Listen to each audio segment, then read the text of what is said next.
নুরুল হক নুরের উপরে আবারও হামলা হয়েছে। ছাত্রলীগ তাদের উপরে এই হামলা করেছে। সম্মান দেওয়ার মালিক একমাত্র আল্লাহ।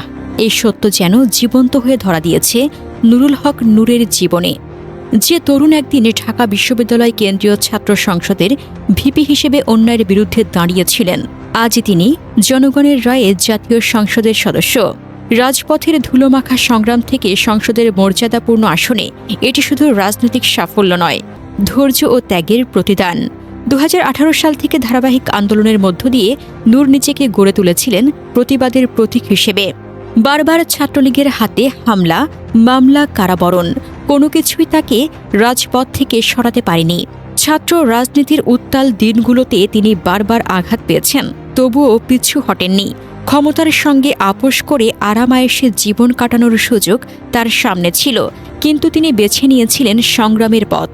সে সময় শাসক ব্যবস্থার বিরুদ্ধে তার দৃঢ় অবস্থান, বিশেষ করে শেখ হাসিনা সরকারের সমালোচনায় তার স্পষ্ট বক্তব্য তাকে তরুণদের কাছে আলাদা পরিচয় দেয়। জুলাই মাসের শেষ দিকে গ্রেপ্তারের সময় তার একটি বক্তব্য আজও আলোচিত। তিনি বলেছিলেন, সরকার নড়বড়ে হয়ে গেছে, সামান্য ধাক্কাতেই পড়ে যাবে। অনেকেই তখন সেটিকে আবেগের কথা ভেবেছিলেন, কিন্তু সময়ের পরিক্রমায় তার সে উচ্চারণ বাস্তবতার আলোচনায় ফিরে আসে। তার জ্বালাময়ী ভাষণ, অন্যায়ের বিরুদ্ধে আপোষহীন অবস্থান এবং ধারাবাহিক উপস্থিতি তাকে এক ভিন্ন উচ্চতায় নিয়ে যায়। আজ তিনি শুধু ভিপি নূর নন, তিনি এমপি নূর।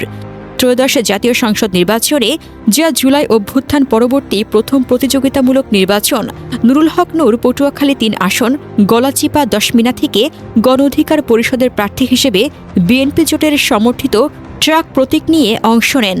বিভিন্ন সূত্র অনুসারে নুরুল হক নূর 96,766 ভোট পেয়ে এমপি নির্বাচিত হন।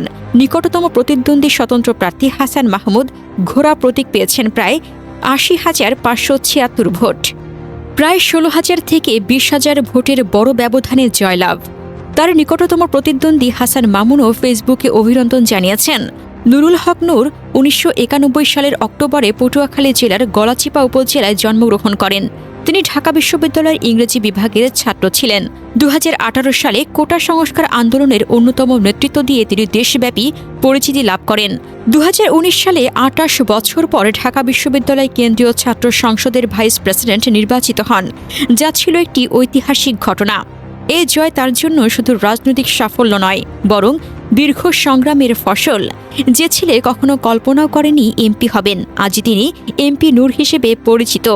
এই বিজয় প্রমাণ করে যে ধৈর্যশীলদের আল্লাহ উত্তম প্রতিদান দেন। কুরআনে বলা হয়েছে, নিশ্চয়ই ধৈর্যশীলদের তাদের প্রতিদান দেওয়া হবে অসংখ্য অগণিত। সূরা জুমার আয়াত 10। নুরুল হক নূরের জীবন এর উজ্জ্বল উদাহরণ। তার জ্বালাময়ী বক্তব্য, অটল অবস্থান এবং জনগণের প্রতি ভালোবাসা তাকে আজ এই সম্মানিত অবস্থান এনেছে। সম্মানের একমাত্র মালিক আল্লাহ, তিনি এই সাফল্য দান করেছেন। আলহামদুলিল্লাহ। এমপি নূরের এই যাত্রা আমাদের সবাইকে অনুপ্রাণিত করে যে সত্যের পথে অবিচল থাকলে আল্লাহ অবশ্যই সাহায্য করেন।